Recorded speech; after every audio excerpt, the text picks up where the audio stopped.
What it do, what it is, Sky Gang in the building, what's poppin', man? It's your boy, Lonnie Ka-bal, yeet! And we back with another reaction video. Okay, this one right here from my OGs, man. That one that was around in the 80s, early 90s, you know what I'm saying? If you like a teenager in your 20s, you know what I'm saying? If you was around, if you was a young guy, early, you know what I'm saying, young adult, whatever. If you was around getting it, this is definitely for you.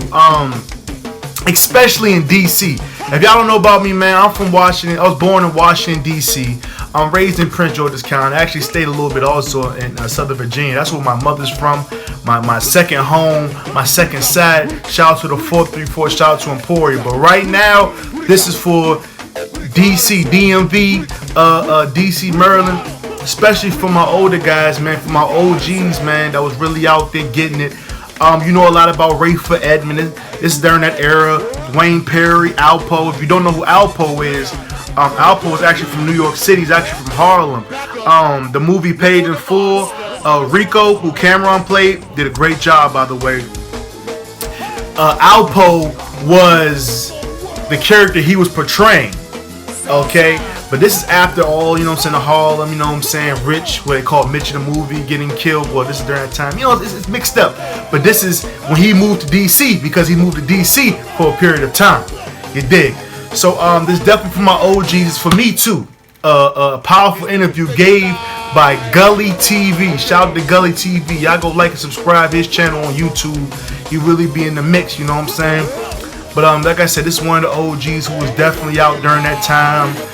This interview is really about Big Head Gary and Andre. I've actually listened to Alpo's prior jail interview, and he's mentioned these two names, so I'm excited. I haven't seen this. All my reactions are live. All my reactions are first seen, so I watch it with y'all, and I really didn't want to watch this without y'all. So without further ado, get your turn up ready if you turn up. If not, whatever, strap your seatbelt on and let's get it popping. The first day you met him, what he was dressed like? I mean, like, how did you know immediately that's who the Alpo character was? Did he need an introduction? Did he get a chance to introduce himself? No, actually, no. Kirkbone introduces. Kirkbone was like, man, this is a good man. Y'all some good men. This is where I get my shit from. All right. So, this is Alpo from New York. This Tank and Lil Spark is. Okay. How old were you the day that you met Alpo? 87. I probably was like 15. 15. How old would Andre have been?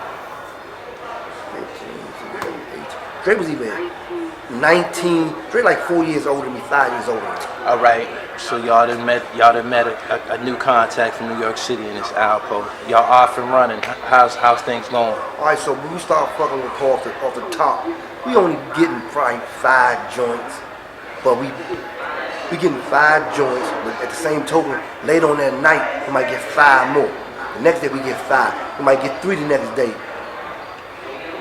So Poe got scared for real. Alpo the Rat got scared. Y'all copping too much. Right. So we go back to Kirk and be like, man, you sure these little niggas alright? Where they selling all this shit at? Yeah. So Kirk was like, man, everybody know Tank and Spark is. Go ask. Right. So he went over Southeast, he went everywhere, asked bitches about Tank and Spark is. He come back, good resume. Everybody loves Tank and Spark is, even the niggas back then. Right. So he started coming through 16th Street. Posted up sometimes, come through to get out the Harlem, fuck with a couple of bras out there. What part of the city is 16th Street? Northeast, Trinidad up top, 16th Street. Okay, go ahead. 16th Street going like 5 or 6 blocks. So he used to come visit you in the Trinidad neighborhood. Right. Oh, so Alpo used to be out Trinidad. So, that's interesting. He was like, everybody love y'all, let me hang with y'all. So my nigga, I'm like, I don't give a fuck. Cool, you can hang with us all we want. I wasn't tripping. But Dre was like, man, you never hang with your connect or your plug. Right. Never do that. So Dre gated it, was like, nah. Then Dre made up excuse, was like, I don't want niggas to be getting jealous.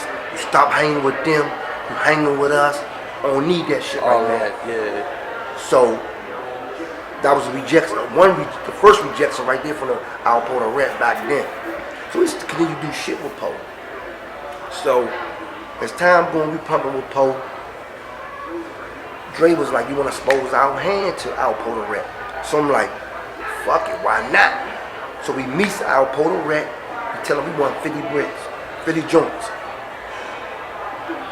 He couldn't serve us. He said, all I'm getting is 33 joints. But take our money and put in his money, he'll give us the joints for cheap. Right. I'm young, I didn't give a fuck. I'm like, okay. Dre like, nah, we ain't doing that shit. Right. So Dre gave it. So he was like, we got what we gonna get, we rolled out. So Poe thought about some shit. He came back the next day, or a few days later, and was like, how about this? I come down, I serve y'all 33 joints. I just make 1,000 or 2 off each joint.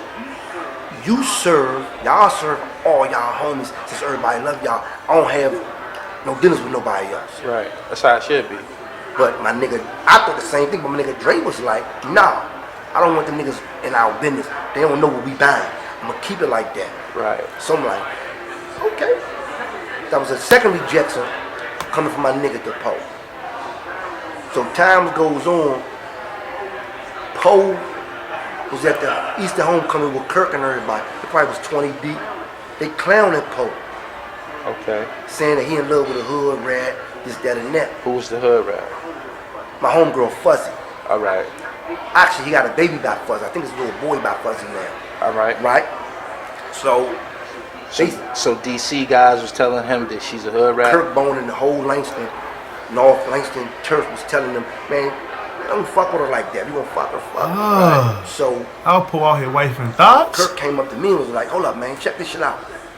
You got this little nigga Sparky is fucking her. You falling in love with her. So Kirk came up and was like, Sparky is, man, when the last time you fucked? You be fucking Fuzzy? I said, yeah, I be fucking Fuzzy. I fucked Fuzzy like yesterday. That's my bitch. Right. So everybody laughing at Poe, clowning. Right. From that point on, I ain't know Poe ain't like me because of that. So my best friend girl, Michelle, was at a pool party, Passion Corner. You take a picture, back then it was a Polaroid pictures. You take a picture, you gotta come back and pick this shit up once it developed and all that wild shit. So right. The picture developed, Poe went to Mr. G, asked him, can he get the picture for $1,000? Miss G was, I think Miss G was like, nah, I can't sell a picture. Poe was like, I don't want the picture. Tell her I got it. So he did that. She'll come out for a picture. Mr. G sends her Poe, Alpo the Rat. Right. So he trying to talk to her. My baby mother trying to tell Michelle to talk to her. So Big Head Gary was like, no, Michelle was like, Big Head Gary, you know my fiance, don't do that. Big Head Gary gonna say, fuck that nigga. So when he said fuck that nigga, Poe gave the picture back. He ain't get no play on that particular day. She came back and told us, my nigga Dre was like, them niggas think you need money to fuck a bitch. I'ma show them niggas you don't need no money to fuck no bitch. So I'm like, you gonna fuck Fuzzy? He was like, nah, I'ma fuck Gary bitch, Caprice. So I'm like, bet, fuck that bitch. Right. So Dre get her, fucks her, she on Dre line. So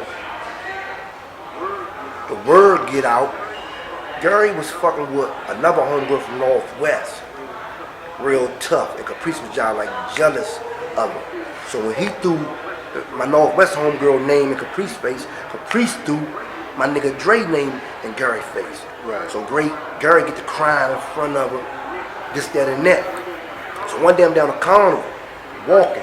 Big Gary pulled up on me. Sparky is tell your man, I need my 50,000. I said, my nigga don't owe you 50,000. My money is his money. If he owe anybody, I'ma know about it. Because both of us have to pay that.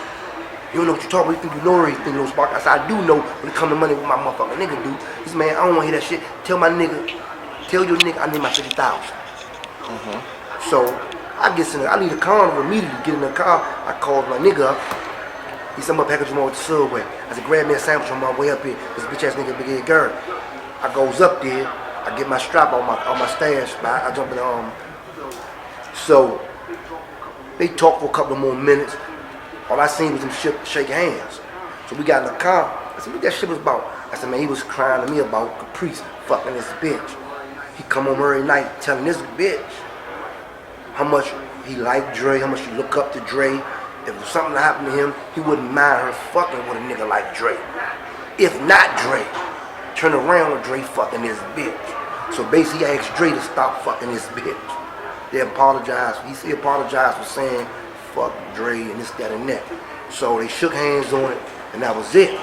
Didn't y'all kill someone else that was from the crew? His name was Andre. Right. What happened to him? Yeah, we killed him. Yeah, we killed Andre. And this guy was spending a lot of money, man. Killed him for 2 reasons, actually. One is he was messing with my man Gary's girl. Okay. And we told him to leave her alone. I heard, by the way. That was the main reason, because he was messing with my man Gary's girl. We found out about it. So being that he was dealing with me, I kind of like was able to talk to my man Gary and tell Gary like, yo, check this out. Dude is spending money with me. Just chill out. We're not gonna do nothing to him. So I went. He's spending good money? Huh? He's spending good money? Man, the man was spending about $400,000 every month with me. Whew. About $400,000 every month. At least that. He found out that I was messing with his girl. You know, he came to kind of like put it together and found out, but he never said nothing. Now, he met my man's girl somewhere, somehow, and he booked her, and they was doing their thing. And the girl, Caprice, was kind of like, she was starting to get real unhappy with my man Gary, because he really had her on lockdown, kept her in the house with the baby and all that. She couldn't really do nothing and all that. We had bought her a convertible BM and all that, but she couldn't really drive it. And when she drove it, she had to be certain places. So he really had her on lock and had her scared. So this kid Andre met her, whatever, and, you know, I guess, so we found out about it. My man Gary found out about it, and he called me. This when we was tight like that. He called me, he was like, yo, Paul, I need to talk to you. I said, all right. So I met him or whatever. He was like, yo, this nigga Tank messing with my girl. This and that, man. I'm going to step to him. He know that's my people and all that. I said, hold up, Gary, let me. And my man Gary was like, yo, that shit, he was ready to just take him out. So because he knew that was Gary's baby mother, and you didn't do that. Right. So, and you know, I'm born in Andre's girl, so I'm like, oh man. So let me go talk to him first. And again, the kid Andre never said nothing to me. He knew I was born again. He never said nothing to me. So, and he wasn't no tough guy. He didn't, you know, he was about getting $1. So, okay. I went to go talk. I said, yo, Andre, check this out. You know, me and you doing business. Money's good. This and that. But yo, you got to stop boning Gary's girl, man. You got to stop messing with her, man, because he knows he's upset. And you know, he giving fair warning. I mean, he's letting this one go because he don't believe y'all had sex or whatever. And I don't even want to know. But whatever you're doing with her, let it go, man. It ain't worth it, man. He was like, yo, I hear you good looking out, this and that. He told me this straight in my face. It's about 2-3 weeks passed. My man Gary called me, Ken. He beat him. Yo, come see me, man. So I go meet him. Kid Andre got to die, man. Check this out. Dude's doing it again, man. He's still seeing Caprice and this and that. I said, all right, man. He said, man, this time I want to talk to him. So I said, all right, no problem. So I had a deal with the kid Andre for about 270. Okay. About 270,000. This day he wanted some drugs. So I said, yo, we killed 2 birds with 1 stone. I'm going to meet him, take care of this business with him, and you can talk to him at the same time. Okay. So I go meet the kid. Produced by we go meet the kid at my favorite spot over there in Minnesota and Pennsylvania Avenue over there by the Amber. I told Gary, I said, just chill, man. Let me go talk to him. I had my 5.0 this day. I said, let me go talk to him, and then you come. So I got into the truck. I told the kid Andre, I said, what's up, man? I said, everything all right? He said, yeah. I said, well, what's going on, man? You back? He said, nah, this and that. So my man Gary, here come my man Gary. As I'm talking to the kid Andre jumped into the back of the caravan to go get the money out and all that. Okay. And I was over in the passenger seat. So my man Gary, he comes from out my car, which he was in the passenger seat, and comes around through the driver's side to the empty seat. So the kid Andre is coming from the back seat to the middle seat now with the bag of money. So as soon as the kid Andre turns around to look at me and let me know that the bag that my man Gary is coming in the car and hit him right in the head. Boom! My man Gary was strapped all the time. He knew he was going to kill him, but he knew not to tell me because I was going to tell him, no, don't do that. So now I'm like, oh, Gary, what the hell? He was like, yo, man, the hell with that dude, man. He was this and that, this is bad. I said, all right.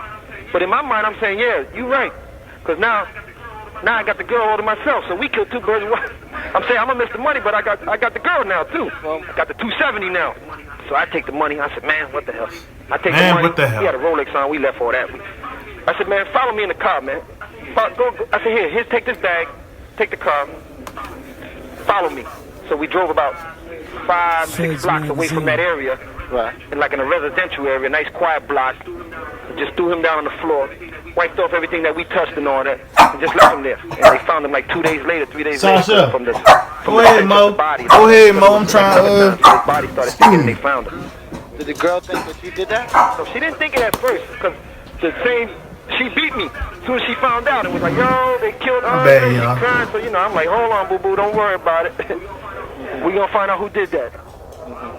So I'm going over there, comforting her and telling her to calm down and this and that. And so now we got that 270, and I give my man 100,000, I keep 170, and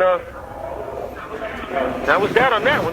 That was that on that one? Yeah, he violated as far as my man telling him to stay away from his daughter's mother, and he wouldn't listen. Yeah. How many are you actually charged with? 14.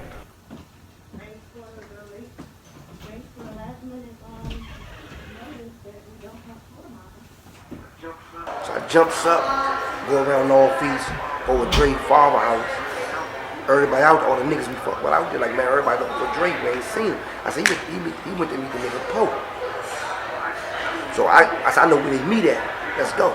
So we strapped up in all the spots that Poe met me and Dre at before. One the curve and one near.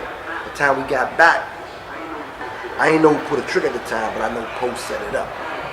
So I supposed to went with Dre, but he left me. Right. So a lot of people think me and Dre be together so much. I had something to do with it. Why I wasn't with him at this time. I said, nigga, they left me. What can I do? Right. So they actually was leery of you because you weren't around when that happened to him? That's why me and Dre stay together. We don't see, you see Dre, you see me, you see me, you see Dre. Besides, when I go off at night to get some solo pussy. Alpo was charged with, like, I think he pled guilty to like 13 murders. Was Andre one of them? I think he confessed that girl or somebody killed Dre. Bro. I'm driving past the Metro Club one night. Essence was down the Metro Club. I think it might have been a Thursday. I see these two niggas' cars that I fuck with. Both of them turn red. Same thing as my man Chico, Carton Wills, he turned red. And Kermit Oliver called Kale, he turned red. But back then they wasn't the reds. They was my niggas back then. So I seen their cars and I pulled over at the Met. At a bitch with me. I said, I'm going to the Met, leave a broad in the car. As soon as I get in there, they say them niggas in here. As soon as they said that, pulling my back. And those sparks in the heart just like, what's up? So they was like, man, you telling a girl that I had something to do with Dre getting killed. Or I killed Dre. I said, check this out, I don't tell no bitch none of my business. If I thought you had something to do with my nigga killed, I'm gonna see you about it. He said, man, I love y'all, man. I'm here for you. Anything you need. You ain't gotta have no money, I got you. Big Ed Gary did that shit. He told on Big Ed Gary right there on the spot. That's Gary and Caprice shit. You serious? Yeah. He shook my hand and said, that's Gary and Caprice shit. Gary did that shit. So that was the last time you seen him face to face? That's the last time I seen him face to face. What year was that? Dre got killed in 91. Probably like 2 months after that. Yo, what's up? It's TK Kirkland, T to the motherfucking K. Who raised you? And make sure you pick up the #1 comedy CD in the country when you watching this on Gully TV, yo. My man. Wow.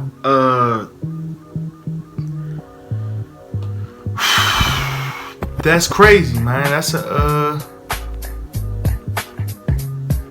crazy story, and there's still more, as you just seen.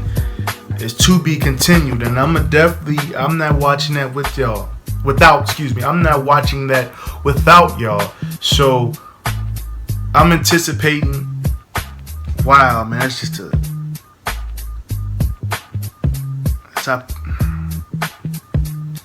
that's how people do. I mean, slimy, man. You know what I'm saying? But anyway, that was a lot. Y'all know what it is. Skog in the building, man. Ka-bal TV. Y'all know what it is, man. Instagram, Lonnie Ka-bal. Snapchat, Lonnie Ka-bal. Twitter, Fire Survivor. My YouTube. I'm going to start putting my YouTube, even though majority of all my videos go on YouTube.